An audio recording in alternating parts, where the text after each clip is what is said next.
Operation सिंदूर के बाद पाकिस्तानियों से हाथ न मिलाने के सिलसिले को भारत के विदेश मंत्री एस जयशंकर ने तोड़ दिया। एस जयशंकर ने ढाका में पाकिस्तानी संसद के स्पीकर अयाज सिद्दीकी से मुलाकात की और फिर दोनों नेताओं ने हाथ भी मिलाया। मौका था बांग्लादेश की पूर्व पीएम खालिदा जिया के फ्यूनरल का, जहां दोनों नेता साथ नजर आए। इस दौरान एस जयशंकर ने खालिदा जिया के बेटे और बीएनपी के एक्टिंग चेयरमैन तारिक रहमान से भी मुलाकात की और उन्हें पीएम मोदी का शोक संदेश भेंट किया।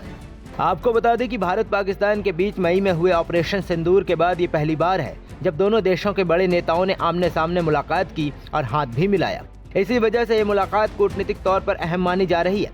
इससे पहले एशिया कप क्रिकेट मैच के दौरान टीम इंडिया ने पाकिस्तानी प्लेयर से हाथ मिलाने से इनकार कर दिया था, जिसका खूब विवाद हुआ था। इतना ही नहीं, सीरीज जीतने के बाद भी टीम इंडिया ने एसीसी चीफ मोहसिन नकवी से ट्रॉफी लेने से इनकार कर दिया था। मोहसिन नकवी पीसीबी के चीफ और पाकिस्तानी सरकार में मंत्री हैं।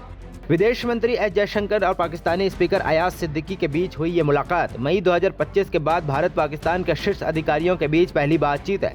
इस मुलाकात पर सोशल मीडिया पर लोगों ने जमकर निशाना भी साधा है। एक यूजर ने लिखा कि मोदी सरकार के मंत्री एस जयशंकर पाकिस्तान की नेशनल असेंबली के स्पीकर अयाज सिद्दीकी से हाथ मिला रहे हैं। चेहरे पर कितनी प्यारी मुस्कान है।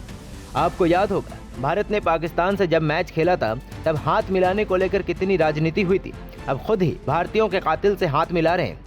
वहीं एक और यूजर ने लिखा कि क्रिकेटर को हाथ मिलाने से मना कर दिया, ट्रॉफी लेने तक नहीं दिया, खुद जाकर हाथ मिला रहे हैं। इसी को कहते हैं राजनीति, जिसमें जनता को धर्म और देश प्रेम के नाम पर मूर्ख समझा जाता है और मूर्ख बनाया जाता है। इस मामले में एक दूसरे यूजर ने तंज कसते हुए लिखा कि यही अगर राहुल गांधी मिले होते तो अब तक सत्ता पक्ष और गोदी मीडिया चिल्ला चिल्ला कर राहुल गांधी के साथ उनके साथ पुरखों को भी गद्दार और देशद्रोही बनाने में कोई कसर नहीं छोड़ती। लेकिन यहाँ तो सबके मुंह में दही जम गया है। आपको याद होगा कि मई 2025 में भारत पाकिस्तान के बीच 4 दिनों का युद्ध हुआ था, जिसमें पाकिस्तान को करारी हार का सामना करना पड़ा। युद्ध की वजह पहलगाम में आतंकी हमला था, जिसके पीछे पाकिस्तान का हाथ था। पाकिस्तानी स्पॉन्सर आतंकियों ने 26 अप्रैल को कश्मीर के पहलगाम में हमला कर 26 लोगों की हत्या कर दी।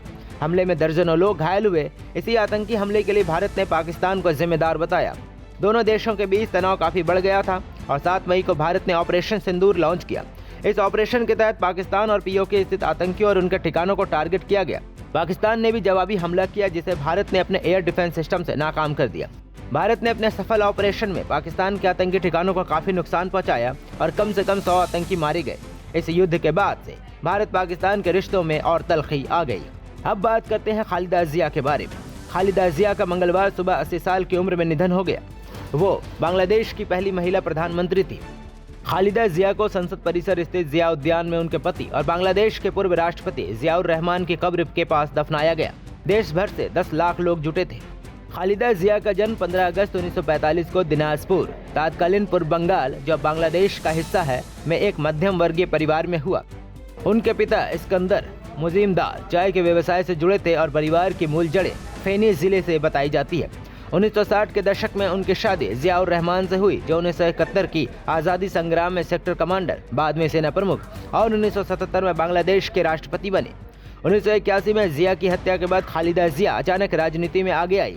खालिदा जिया ने मौत से पहले ही चुनाव के लिए अपना नामांकन दाखिल किया था, लेकिन अब उनकी मौत हो गई है। ऐसे में उनका बेटा तारिक रहमान बीएनपी की जिम्मेदारी संभालने के लिए 17 साल बाद बांग्लादेश से लौटे हैं। नमस्कार, मैं हूं मानक गुप्ता। अगर आपको हमारा ये वीडियो पसंद आया हो तो इसे लाइक और शेयर जरूर करें और हाँ, हमें सब्सक्राइब और फॉलो करना ना भूलें, ताकि आप देश और दुनिया की कोई खबर मिस ना करें। तो जुड़े रहिए हमारे साथ और देखते रहिए न्यूज़ 24।